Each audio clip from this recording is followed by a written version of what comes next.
So, it's a swinging bar problem, my favorite, 2015.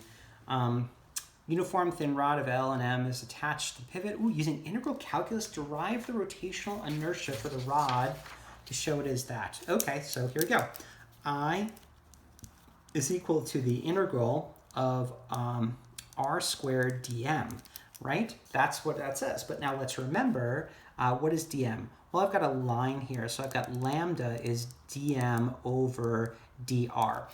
This could be x and that would be dx then, so it doesn't really matter. Now, I know it is a uniform density, so that ratio is also equal to m over the entire length L. Perfect. But I'm going to use this calculus notion here. So dm is lambda dr, and that means it's capital M over L, the total mass over the total length dr.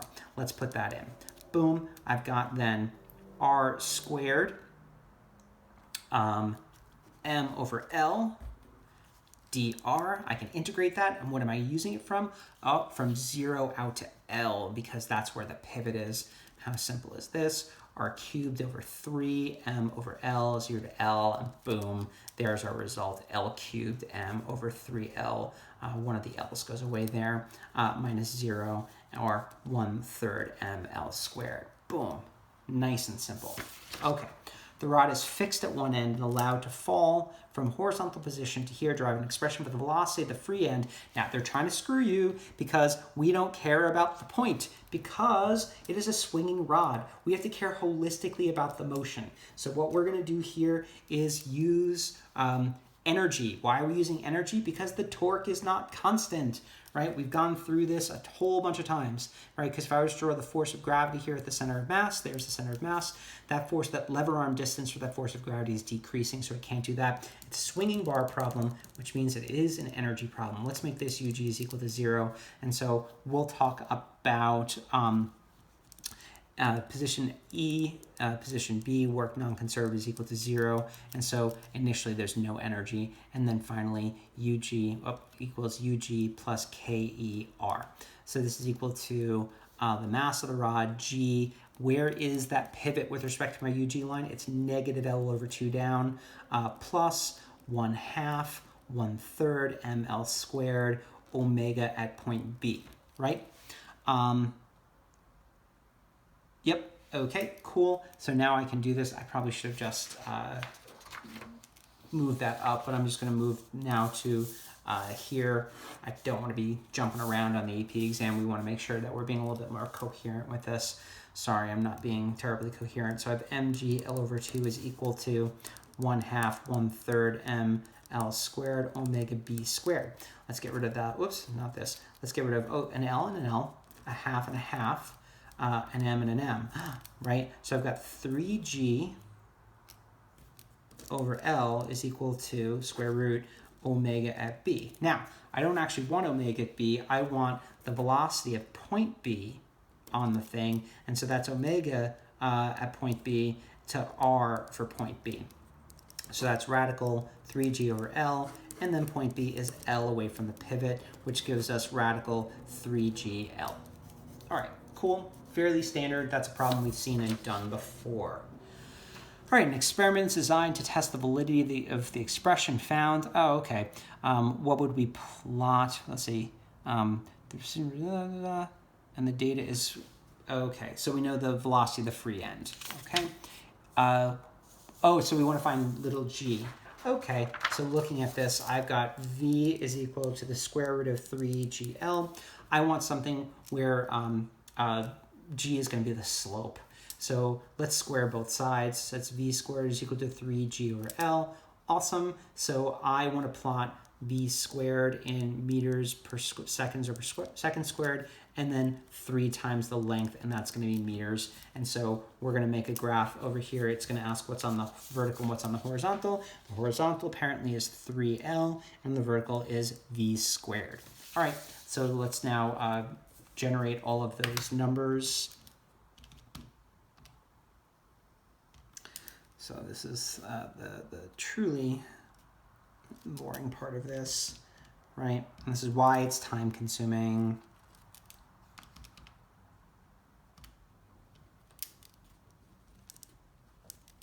By the way, I could have also have plotted v versus radical L, and then my slope would have been radical 3g and done it that way. I always just like having the slope being the thing that I'm looking for. Let's just see what happens here with the graph. Why so much data? So annoying. I'm really getting angry now. Okay, anyway, 3L, 0.75, 1.5, 2.25, 3, 3.75, and then 4.5. Okay, cool. Let's use that to plot our data. Like, can you imagine getting through the entire exam and you get to this? It just takes so damn long. Yeah, anyway.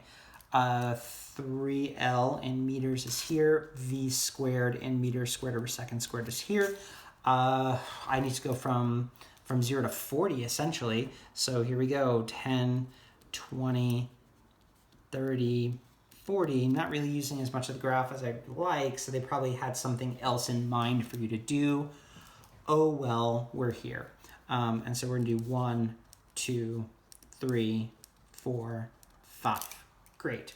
And so 0.75, so that's here, 7 point there, so that's there. 1.5, 4, they definitely did not intend me to do it this way. I can tell by where all the points are ending up. They're not nicely on things, because they do try and cook it to some description if you can see inside the head of who the writer of that question was. I mean, I'm still getting a nice straight line, so I don't really care that it's a little bit more awkward, but 4.5 and then pretty much there. Beautiful. But I mean, like, certainly, you know, my slope being equal to g is helpful. All right, now the best fit line. I'm not really drawing great best fit lines here. Anyway, cool. So g, what do I need to do to find g? G is equal to the slope. The slope is equal to, nice point on the axes there. Oh, nice point on the axes there. That's something ridiculously stupid to get excited about, but that's apparently where I am in my life at this moment. Okay. 18 meters squared over second squared minus 2 meters. And then we have our experimental value, 42 minus 18. Whoops. 42 minus 18 divided by 3. Not a great experiment. 8 meters per second per second. Great, done. But you know, air resistance, so at least it was skewed lower. Describe 2 ways in which the effects of air could be reduced. Oh, interesting. Notice mass doesn't matter, so one thing we can do is we could cut holes in the stick. Therefore air could pass through them, and then we could do in a vacuum, right? Those are silly things, but there it is. Maybe not cut holes, use a thinner stick so it has less frontal surface area, something like that. Okay, so there you are, 2015 Physics C, number 3.